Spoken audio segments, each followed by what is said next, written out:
I get a call late one night in April 1995 that my 9-year-old godson, Andrew, who's also my nephew, attacks a little girl on the baseball field for no particular reason. And I'm on the phone with Sherry, my sister-in-law, going, "Excuse me?" She said, "Danny, he's different. He's mean. He never smiles anymore. I went into his room today and I found 2 pictures that he had drawn. One of them, he's hanging from a tree. The other picture, he's shooting other children. Andrew is Columbine, Sandy Hook, Aurora, waiting to happen." And I'm like, I want to see him the next day. And they drove from Southern California to Northern California. That's where we had our first clinic. And I'm like, Andy, he's sitting on the couch in my office, and I love this child. I'm like, honey, what's going on? And he said, Uncle Danny, I'm mad all the time, and I don't know why.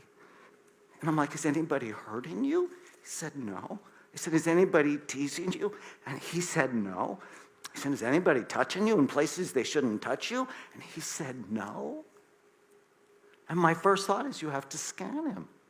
And then my next thought, because, we always are talking to ourselves, is you want to scan everybody. Maybe it's because he's the second son in a Lebanese family. You're the second son in a Lebanese family. And then all of a sudden, the rational voice in my head said, stop it. 9-year-olds do not attack people for no reason. Scan him. If his scan is normal, then you can play the psychological game. And so I went with him and held his hand while he held his teddy bear and got scanned. And this is the picture that came up. Andrew was missing his left temporal lobe. And I looked to Dr. Paldi, my mentor, and I'm like, what the heck is that? And so his mother wouldn't hear. He writes down cyst, stroke, tumor. And we got an MRI that day, and he had a cyst the size of a golf ball occupying the space of his left temporal lobe. Now, I'd already correlated left temporal lobe issues to violence, and I called his pediatrician here in Orange, and I said, you find someone to take that out. And he's like, got it. 2 weeks later, he calls me back. He said, I talked to 3 neurologists.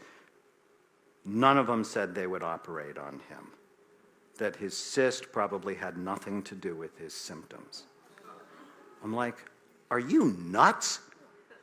I said, tell me more about symptoms. They said, until he had real symptoms. So let me see if I got this right. I have a homicidal, suicidal boy. What are you waiting for? And he's anxious because I'm mad. And he's like, well, I think they mean seizures, or he loses consciousness, or he has speech problems. I'm like, are you nuts? And I called a friend of mine at Harvard who's a pediatric neurologist, and she told me the same thing. And I'll bet you today, she still hears me screaming at her. And then I think to myself, neurologists, neurosurgeons do things.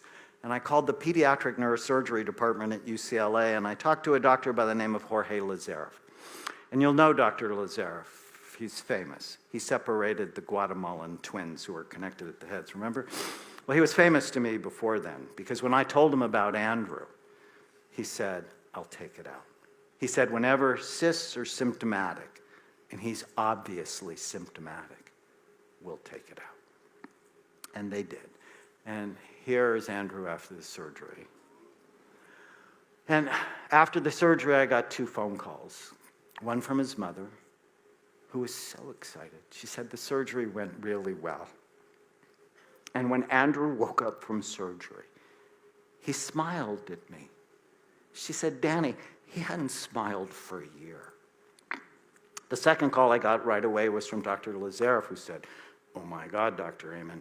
He said that cyst was so aggressive for Andrew.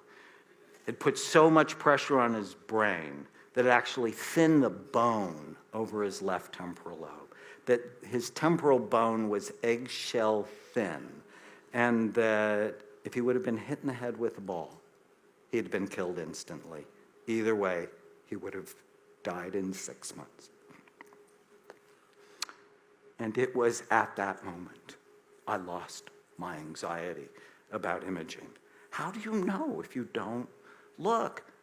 999 psychiatrists out of 1,000 would have medicated him and or put him in psychotherapy. They wouldn't have looked at his brain.